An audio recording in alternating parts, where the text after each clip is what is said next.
Salut tout le monde, c'est Loy et on se retrouve pour l'épisode 6 de mon vlog.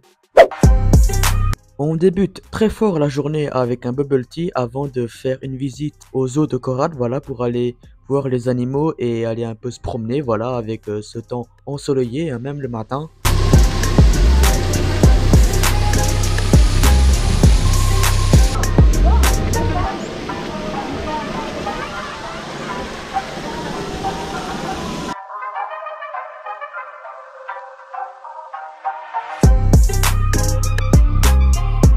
Et là on va rendre visite à une énorme tortue. Je voulais lui donner à manger, voilà, quelques verdures. Mais visiblement elle avait pas très faim apparemment, voilà, parce que elle avait pas ouvert sa gueule pour pouvoir prendre ce que je voulais lui donner à manger.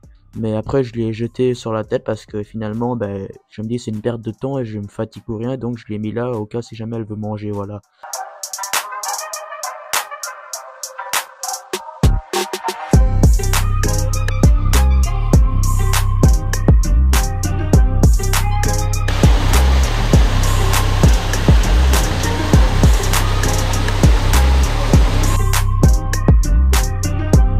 Et là, on décide de visiter les serpents qui sont donc dans leur vivarium. Alors, j'ai pas de scène où on voit des serpents parce qu'ils sont cachés dans leur environnement. Voilà, ils sont cachés dans les feuilles, ils sont camouflés. Même si je voulais filmer, on les verrait pas. Voilà, donc c'était inutile de filmer et de perdre mon temps avec ça.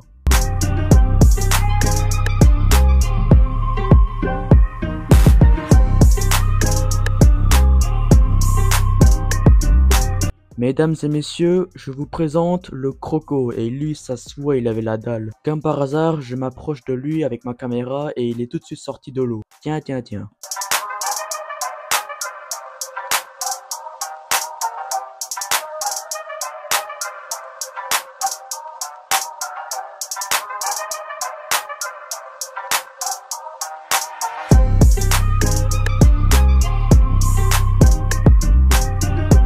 Et ici, flamant rose, et ça se voit que certains d'entre eux ils en ont bouffé des crevettes.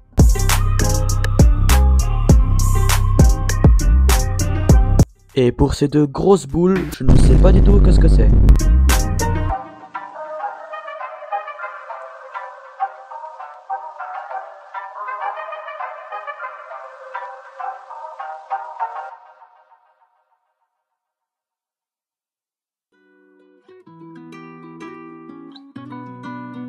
Et quand on s'enfonce un peu plus loin dans le zoo, on se rend compte qu'il y a aussi les écureuils et aussi des lapins et aussi des loutres. Oui, il y a des loutres. En vrai, ce sont des animaux qu'on peut retrouver facilement aussi en Belgique, voilà. Mais ça fait quand même toujours plaisir de les retrouver ici, voilà. Et vraiment, ils sont vraiment super mignons.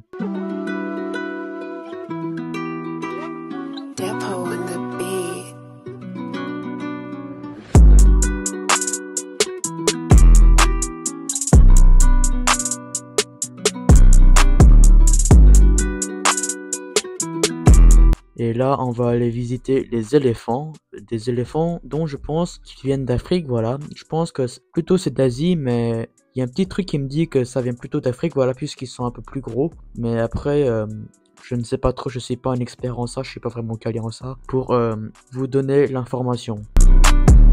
Et on fait la rencontre avec les girafes et on avait le droit de leur donner à manger. Donc puisque moi je suis une personne généreuse et qui a le sens du partage, je décide de leur donner des légumes et quelques crudités.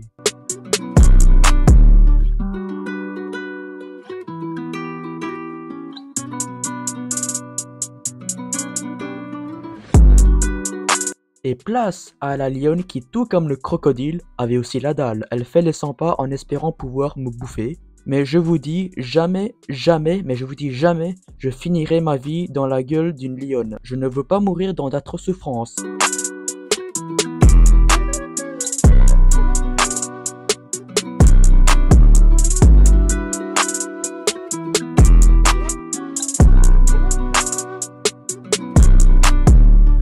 Et là on va aller se défouler dans la zone pour enfants. Alors vous allez peut-être me dire que j'ai 5 ans d'âge mental et que je ne fais que jouer aux trucs pour enfants. Mais sachez que mon cerveau me rappelle chaque jour qu'il est bon de croquer la vie à pleines dents. Car ça sera la dernière fois que je pourrai conduire ce quad pour enfants. sur ce terrain de quad. D'ailleurs, c'était l'un de mes endroits préférés du zoo et je venais chaque fois quand j'étais petit. Quelle nostalgie. La vie me force à grandir. Et dorénavant, tout ce que je saurais faire, c'est de rester sur mon banc en train de regarder mes cousins en train de faire du mini-quad, tout en tremblant de jalousie. Et oui, ce dernier tour de mini-quad est un adieu pour ce que j'ai tant aimé quand j'étais gosse. Et maintenant que je me suis expliqué, je ne veux aucun commentaire sur cette photo. Il y a un lien très fort et très personnel entre moi et ce mini-quad, et rien de sexuel, mesdames et messieurs. Car je vous vois déjà venir, hein, certains d'entre vous là, derrière l'écran, bande de petits cochons, va. Et avouez quand même quoi, cette photo, ça en jette un max, ça pète la classe quoi. Et si vous n'êtes pas de la même avis que moi, je vous déteste. Ready? Go!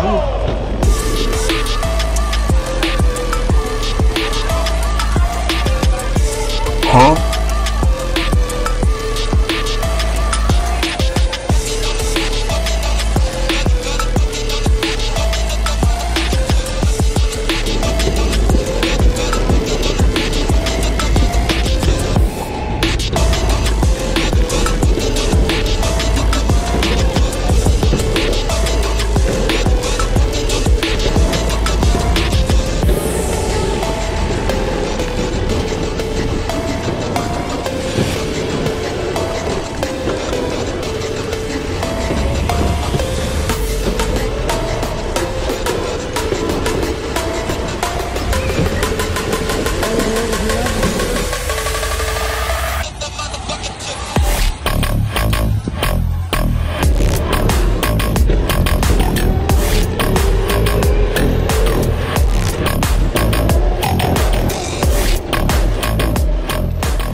Et au coucher de soleil, on rentre à la maison, tout en étant fatigué et tout en ramenant avec nous les bouffes. Voilà, on ne change pas les bonnes vieilles habitudes, hein.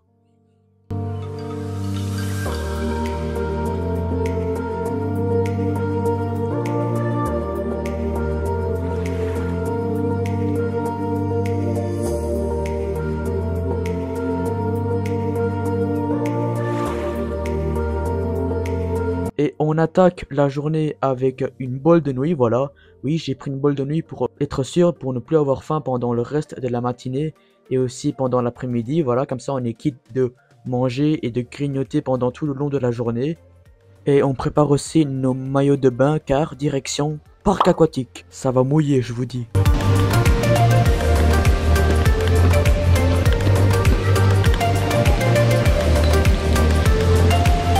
Alors, c'est très simple, pour moi, c'est le meilleur parc aquatique de la Thaïlande. Enfin, je dis ça aussi parce que c'est le seul parc aquatique de la Thaïlande où j'ai été à ce jour, hein. Je n'ai pas grand chose à dire sur le parc aquatique, hein, si c'est juste pour dire à quel point elle est magnifique, avec ses palmiers et ses structures et aussi son ambiance assez colorée, voilà, j'adore cette ambiance, assez fun, assez festive, voilà. Finalement, ça se rapproche un peu de Walibi finalement aussi, hein, avec le même concept.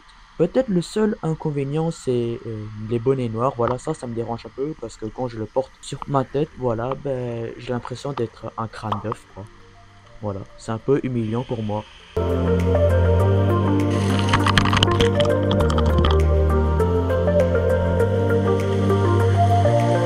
Je vais aller faire les 3 toboggans principaux du parc aquatique en commençant par le bleu qui est quand même extrême, mais encore je suis gentil parce que les 2 autres c'est du hardcore.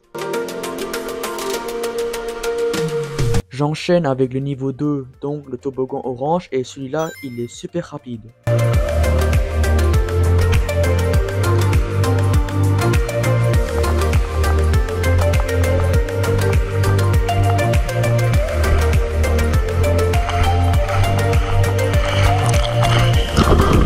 Et voici le boss final, le niveau 3. Alors celui-ci, je vais pas vous mentir, j'ai hésité un peu à y aller, mais finalement j'ai quand même été sur le toboggan.